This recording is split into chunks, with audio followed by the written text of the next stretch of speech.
পেঁয়াজ ছাড়াও কিন্তু রান্না হয়। অনেকেই কিন্তু মাংস খেতে চায় না, মাংসের পরিবর্তে এখন কাঁঠাল, এবং এই কাঁচা কাঁঠাল, এই কাঁঠালের কাবাব হয়, কাঁঠালের বার্গার হয়। তো বেগুন দিয়ে বেগুনি না খেয়ে আরও যে সবজি সহজলভ্য আছে সেটা দিয়ে খেলেই হয়, আমরা তাই খাই। মিষ্টি কুমড়া দিয়েও খুব ভালো বেগুনি না বানায়, মিষ্টি কুমড়া দিয়েও বেগুনি বানানো যায়, সেভাবে আমরা করি, সেভাবে করা যায়। বাচ্চা থাকো চিরকাল ছিঁড়ে খাও বেড়ার বাল। আসলেই গায়েস, আপনাকে এই রমজানে খুব মিস করছি। তিনি থাকলে হয়তো একটা নতুন রেসিপি নিয়ে হাজির হতেন। আর এদিকে লেবুর যে দাম, এক হালি নাকি 80 টাকা।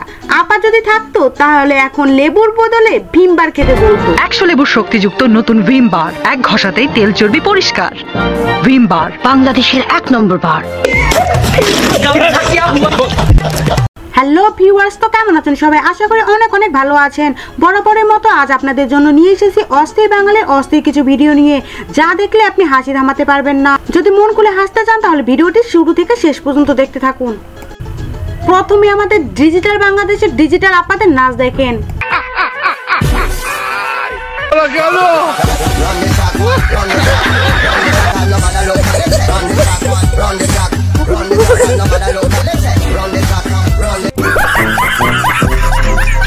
এই আপাতে দেখে মনে হয় শয়তানও পালিয়েছে।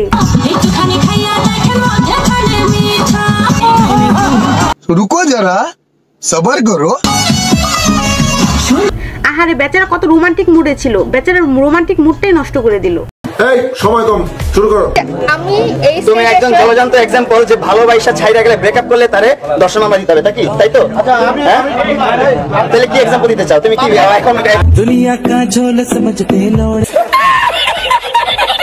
তো এখনই ঠিক আছে গাইস, যদি প্রেম করে মধু খেয়ে চলে যেতে চান তাহলে মামুনের কথা 100 বার ভাববেন। দেখেন বেচারা মামুনের অবস্থা। আর মেয়েদেরকে বলছি, কান্নাকাটি না করে মামলা দিয়ে দাও, দেখবে ঘরের পাখি ঘরে সুর করেছে। বিড়ি পাবলিকদের রোজার মাসে বিড়ি না খেয়ে থাকতে থাকতে যখন রোজায় ধরে, আর হুজুরকে যখন অদ্ভুত অদ্ভুত প্রশ্ন করে, ইফতারের পর সিগারেট খাওয়া যাবে কিনা।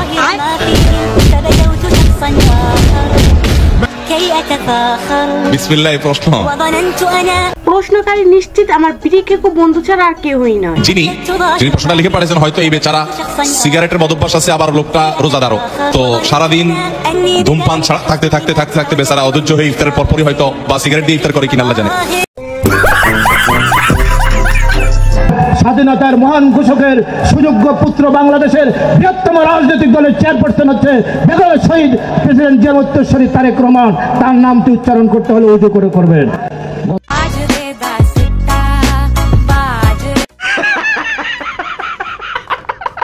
কি শুনলাম গাইস, ওযু করা ছাড়া নাকি নাম লওয়া যাইব না।